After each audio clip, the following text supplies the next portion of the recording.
ನಮಸ್ಕಾರ, ಸುದ್ದಿಗಾರ ವಾಹಿನಿಗೆ ಸ್ವಾಗತ. ನಾನು ಪಲ್ಲವಿ.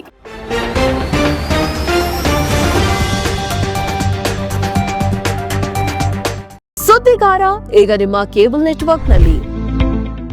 ದಣಿದು ಬರುವ ಕೆಲಸಗಾರರಿಗೆ ತಂಪಾದ ಬಿಯರ್, ದಿನಸಿ ಅಂಗಡಿಯಲ್ಲಿ ಮದ್ಯ ಮಾರಾಟದ ಬಗ್ಗೆ ಕೋರ್ಟ್ ಹೇಳಿದ್ದೇನು? ಕೃಷಿ ಕೆಲಸ ಮುಗಿಸಿ ದಣಿದು ಬರುವ ಕಾರ್ಮಿಕರಿಗೆ ನೀಡಲು ಪ್ರಾವಿಷನ್ ಸ್ಟೋರ್ನಲ್ಲಿ ಬಿಯರ್ ಇರಿಸಲಾಗಿತ್ತು ಎಂಬ ವಿಚಿತ್ರ ವಾದವನ್ನ ಕೇಳಿ ಕರ್ನಾಟಕ ಹೈಕೋರ್ಟ್ ತೀವ್ರ ಆಶ್ಚರ್ಯ ವ್ಯಕ್ತಪಡಿಸಿದ ಪ್ರಸಂಗವೊಂದು ಗುರುವಾರ ನಡೆದಿದೆ. ಅಕ್ರಮವಾಗಿ ಮದ್ಯ ಮಾರಾಟ ಮಾಡ್ತಾ ಇದ್ದ ಆರೋಪ ಎದುರಿಸುತ್ತಾ ಇದ್ದ ತುಮಕೂರು ಜಿಲ್ಲೆಯ ಗುಬ್ಬಿ ವಲಯದ ಯಶೋಧಮ್ಮ ಎಂಬುವರ ವಿರುದ್ಧ ದಾಖಲಾಗಿದ್ದ ಪ್ರಕರಣದ ವಿಚಾರಣೆ ವೇಳೆ ಈ ಸ್ವಾರಸ್ಯಕರ ಪ್ರಸಂಗ ಜರುಗಿದೆ.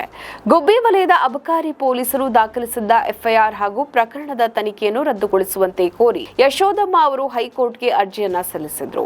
ಈ ಅರ್ಜಿಯ ವಿಚಾರಣೆ ನಡೆಸಿದ ನ್ಯಾಯಮೂರ್ತಿ ಎಂ ನಾಗಪ್ರಸನ್ನ ಅವರಿದ್ದ ಏಕಸದಸ್ಯ ಪೀಠವು ಸದ್ಯಕ್ಕೆ ಪ್ರಕರಣದ ಮುಂದಿನ ತನಿಖೆಗೆ ತಡೆಯಾಜ್ಞೆಯನ್ನ ನೀಡಿದೆ.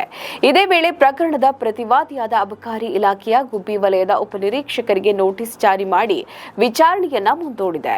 ವಿಚಾರಣೆಯ ಆರಂಭದಲ್ಲಿ ನ್ಯಾಯಮೂರ್ತಿಗಳು ಅರ್ಜಿದಾರರಿಂದ ಎಷ್ಟು ಪ್ರಮಾಣದ ಮದ್ಯವನ್ನ ಜಪ್ತಿ ಮಾಡಲಾಗಿದೆ ಅಂತ ಪ್ರಶ್ನೆಯನ್ನ ಮಾಡಿದ್ರು. ಇದಕ್ಕೆ ಉತ್ತರಿಸಿದ ವಕೀಲರು ಅರ್ಜಿದಾರರ ವಿರುದ್ಧ ಅಬಕಾರಿ ಕಾಯ್ದೆಯಡಿ ಪ್ರಕರಣ ದಾಖಲಾಗಿದ್ದು ಒಟ್ಟು 7.8 ಲೀಟರ್ ಬಿಯರ್ ಹಾಗೂ 22 ಲೀಟರ್ ವಿವಿಧ ಬಗೆಯ ಮದ್ಯವನ್ನ ವಶಪಡಿಸಿಕೊಳ್ಳಲಾಗಿದೆ ಅಂತ ತಿಳಿಸಿದ್ರು. ಆಗ ನ್ಯಾಯಾಲಯವು ಅಷ್ಟೊಂದು ಮದ್ಯವನ್ನ ಇಟ್ಟುಕೊಂಡು ನೀವು ಏನ್ ಮಾಡ್ತಾ ಇದ್ದೀರಿ ಅಂತ ಕೇಳಿತು. ಇದಕ್ಕೆ ಪ್ರತಿಕ್ರಿಯಿಸಿದ ಸರ್ಕಾರಿ ಅಭಿಯೋಜಕರು ಅರ್ಜಿದಾರರು ಈ ಮದ್ಯವನ್ನು ತಮ್ಮ ದಿನಸಿ ಅಂಗಡಿಯಲ್ಲಿಟ್ಟುಕೊಂಡು ಕಾನೂನು ಬಾಹಿರವಾಗಿ ಮಾರಾಟ ಮಾಡ್ತಾ ಇದ್ದಾರೆ ಎಂಬ ಮಾಹಿತಿಯನ್ನ ನೀಡಿದ್ರು. ಈ ಹಂತದಲ್ಲಿ ನ್ಯಾಯಮೂರ್ತಿಗಳು ಅರ್ಜಿದಾರರು ಪ್ರಾವಿಷನ್ ಸ್ಟೋರ್ ಹೊಂದಿದ್ದಾರೆಯೇ ಮತ್ತು ಅದರಲ್ಲಿ ಏಕೆ ಮದ್ಯ ಮಾರಾಟ ಮಾಡ್ತಾ ಇದ್ದಾರೆ ಅಂತ ಪ್ರಶ್ನಿಸಿದ್ರು. ಇದಕ್ಕೆ ಅರ್ಜಿದಾರರ ಪರ ವಕೀಲರು ಉತ್ತರಿಸುತ್ತಾ, ಕೃಷಿ ಕೆಲಸ ಮುಗಿಸಿ ದಣಿದು ಬರುವ ಕಾರ್ಮಿಕರಿಗೆ ವಿತರಿಸಲು ಅರ್ಜಿದಾರರು ಈ ಮದ್ಯವನ್ನ ಇಟ್ಟುಕೊಂಡಿದ್ದರು ಅಂತ ವಿಚಿತ್ರ ವಾದವನ್ನ ಮಂಡಿಸಿದ್ರು. ಈ ಉತ್ತರವನ್ನು ಕೇಳಿ ಮತ್ತಷ್ಟು ಅಚ್ಚರಿಗೊಂಡ ನ್ಯಾಯಮೂರ್ತಿಗಳು ಕೃಷಿ ಕೆಲಸಗಾರಿಗೆ ಲಿಕ್ಕರ್ ಕೊಡುವುದೇ? ಓಹೋ, ಹಾಗಾದ್ರೆ ಕೃಷಿ ಕೆಲಸಗಾರರು ಹೆಚ್ಚು ಕೆಲಸ ಮಾಡಲಿ ಅಂತ ವ್ಯಂಗ್ಯವನ್ನ ಆಡಿದ್ರು.